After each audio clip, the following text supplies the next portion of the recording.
That is me at 10 years old in Seattle, Washington, meeting Seattle Supersonics shooting guard Kendall Gill.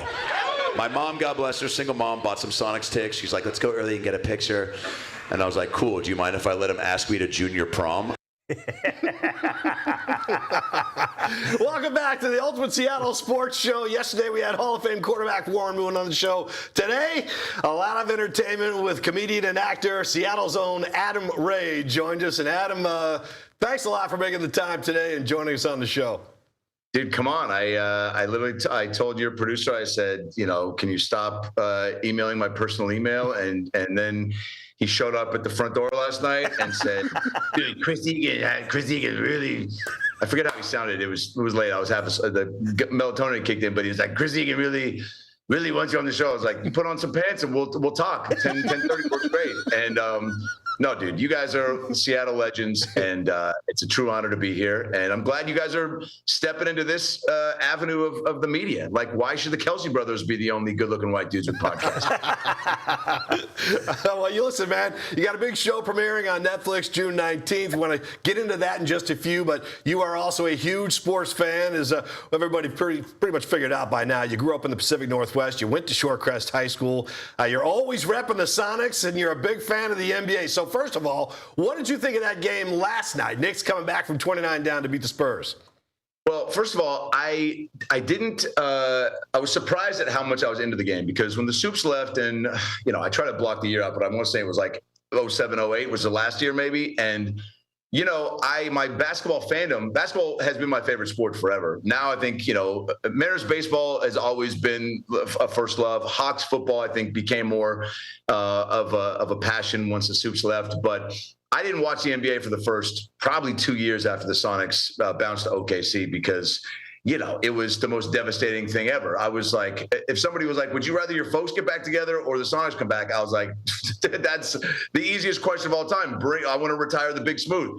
And then when you see them, they were so good so quick. And my buddy was like, what is it like to have your team leave? I go, to have them leave and then become so good so quick. It's like if your girl leaves you and then she just, bangs every dude on national TV and you have to watch it you know what I'm saying? There's probably a better analogy, and you guys are like, we're going to cut this out. But my point is, when I watched last night, I actually got a little bit of that juice back for the game, because dude, basketball at its highest level is the most fun, and you're getting to see that in these finals games. And I mean, I think they said it was the best comeback in finals history. And yeah, it was wild, dude. Watching, Jalen Brunson, people that are truly at the top of their game, is the most fun. And all it does is make me think back to, old Sonics games. I mean, I'm sure I'm like many Seattle sports fans that when I'm on the bike or on a long, plane trip, I'll pull up old Sonics games just to listen to Calabro,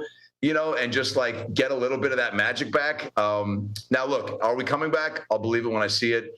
I think the heartstrings have been tugged at too many times, but I think I don't see how it doesn't happen, but I just hope it doesn't happen by way of us taking New Orleans or even Portland. I heard just open it up, do another, I got to play in the NBA Celebrity All-Star game in 2019, and I became buds with Adam Silver, and probably because we have the same body and the same name and, and the same haircut. And he was like, I'm working on it. And I was like, could you work a little bit harder? Because it's been 20 plus years. We actually got to play in that Celeb All-Star game, my buddy Brad Williams and I'll let you guys talk in a minute.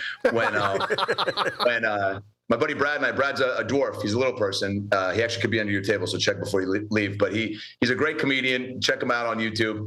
And Brad and I were at Summer League with Adam Silver. He invited us to come hang, and we're hanging out in the little owner's box. And he goes, Brad goes up to him and goes, hey, make me one promise. Don't let Peter Dinklage play in the NBA Celebrity All-Star game before me.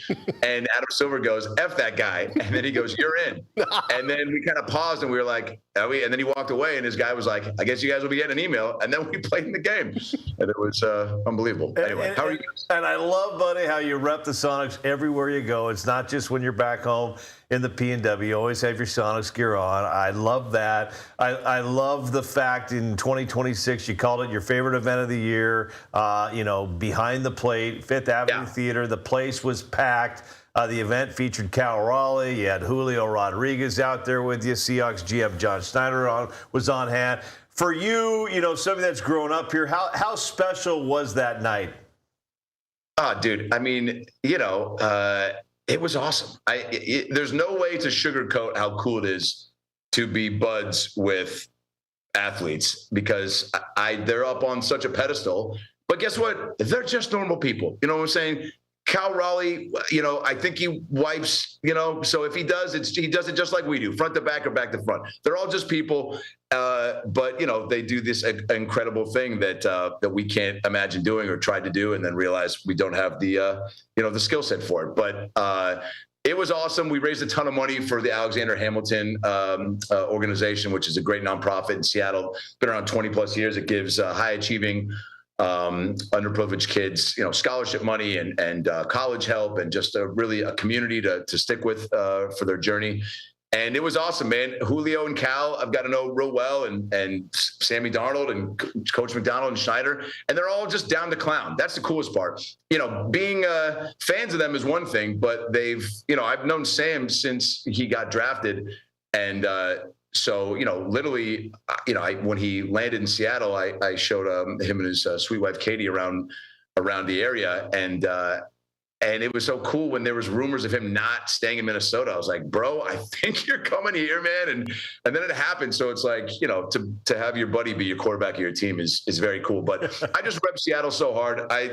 It's where I found comedy. It's where I found my love for the arts. It's where my mom showed me how to put a rubber on a banana. So all the highlights in life, Listen, man. That said, and all this great stuff about the Seahawks and the championship and the Super Bowl run, they know you enjoyed all that. But let's talk about you for a minute. This Netflix special coming up, is this something you've dreamed of growing up in the Pacific Northwest to get to this level?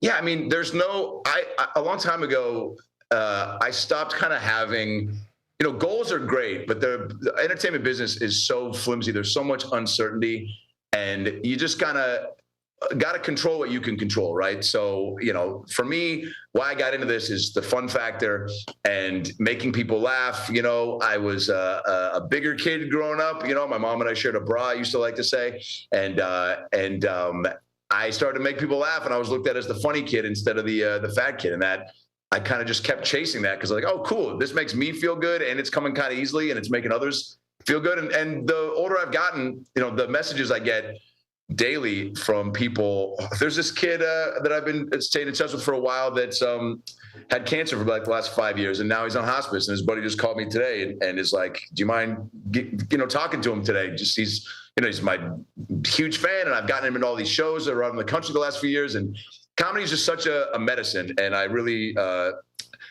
take what I do seriously enough, obviously, but the power of it is really becoming more at the forefront these days. And so I guess it's added more fuel to the fire that I've had this whole time, and just trying to grind out any sort of a career. But when I hit this stagnant moment when the actor strike hit, and then COVID, it was like, man, I got to get back to what I loved about this, which was creating from the ground up. And that's when I started doing the Dr. Phil live show, because I always want to do a live character show. And then who knew that was going to take off? I was maybe going to do Montel Williams, but I don't have the hair, and joke, we'll edit that. We'll edit some laughter. But so just trying to do things that felt fun to me, because there's so many things out of your control in this business, and waiting around to be put in other people's crap was, I'm still doing, I'm still auditioning all the time, but doing things, the way you want to do them and hoping people catch on is kind of the formula that I've followed. And getting a Netflix show is awesome because it's getting to flex my character work and my, hundreds of hours of podcasting. And so it's a chat show with me playing myself for different characters. There's 30 episodes. We did like Dr. Phil with Dave Matthews at the Space Needle. We did myself and Joe McHale, myself and Nikki Glazer, myself and my mom at my high school theater in Shorecrest. We did myself with a stoner blogger character with the Impractical Jokers. I'm going to do The Rock coming up, Dave Chappelle. And so every episode is a different character and location and guest. And it's really fun, man. And it's going to be on Netflix June 19th. And I hope you guys tune in. And maybe, down the line, Coach McDonald and John Schneider did an episode too with this coach character that I created called Ron Donnelly. He's a 300-pound. I got in like a Professor Clump fat suit. It took about 5 hours.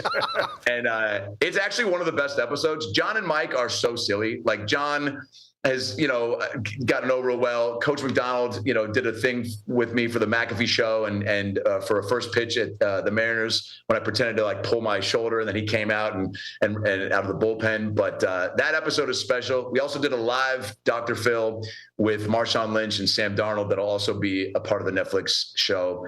And yeah, man, it's awesome that. Well, hey, here's the video. Adam, here's the video of you and Coach. I thought this. I knew how good you were. I mean, you've got millions of followers on social media, Netflix show. You're going to be performing at the Washington State Fair. You're on tour, but you got that man right. Look at Coach McDonald doesn't laugh a lot, and you have him laughing a lot. That's got to be fun there. You're hanging out with Brian Wu, Logan Gilbert, hanging out, throwing out that first pitch. That was a fun day as well. Dude, it's awesome, man. I mean, there's my mom always said kindness is free, and like it's pretty, whatever, dude. Sure, there's like an extra superpower with I guess, making people laugh, but like, just don't be a piece of crap and, treat people like people, and like, everyone. I don't know, man. I don't know. Life rules. But I'm just glad that Seattle's getting their due cred with the bowl, and the M's finally getting some attention, and obviously like things are going according to plan because people have been messaging me throughout the entirety of my career. When are Sylvie and Egan going to join forces? These guys have a similar, their clothes fit their body. They both brush, like they look like brothers. You guys do have there is a brother quality. Do you guys get that? Like when you both smile, like your eyes do the same. Like Chris has more of a surprised. Like Chris, when you smile, you almost look like one of those clowns that you shoot water into at the Washington State Fair. But Paul, you've got this classic. Paul, you look like a guy my mom dated. His name was Howard, I think in the early 90s. And this is right before my mom and my stepdad, George, shout out. And she did this guy named Howard. And he brought me over like a saxophone because he was like, I heard you played the saxophone. And I was like, yeah, not really. I play the clarinet. And he gave me a saxophone, and the reed was still wet. And the case was like smelled like beef jerky and farts. And so he was like, hey, congrats on your new instrument. Maybe it'll be the next Kenny G. And I was like, can you just stop touching my mom? So anyway. Man, I thought that was going to go somewhere nice, and it went down the crapper so fast. Thank you for that, Adam. Hey, let me finish. Howard was a good-looking dude, man. I remember even in the 5th grade being like, Mom, all right, like you're doing, like this is a. Paul's got guns, Adam. Paul's got guns, man. Let's leave it at the good-looking dude spot. That's good.